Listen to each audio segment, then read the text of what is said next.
I am Bertrall Ross, the Berthold Leibinger Fellow at the American Academy here in Berlin, and also the Justice Thurgood Marshall Distinguished Professor of Law at the University of Virginia Law School. I'm here at the Academy working on a book project that's looking at the birth of the American Multiracial Democratic Project.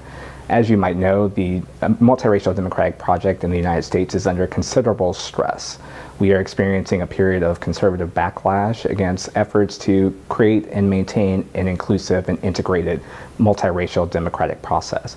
And so what I'm doing in this book project is looking back to the origins of this multiracial democratic project, which occurred and was constitutionalized after the Civil War in the 15th Amendment.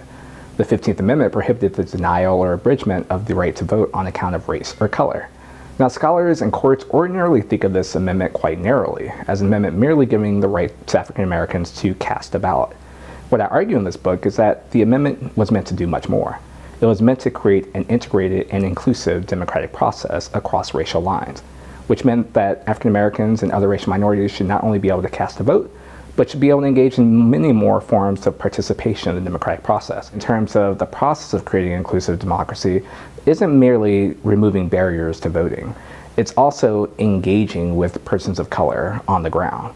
It means that a responsibility for campaigns and parties to canvass persons of color, to engage minority marginalized communities, to provide them with a sense of the value of politics and what the political process can do to serve their interests, and also, most importantly, to listen to the needs of these marginalized communities and incorporate the needs of these marginalized communities into political platforms that advance policies that are responsive to these marginalized communities.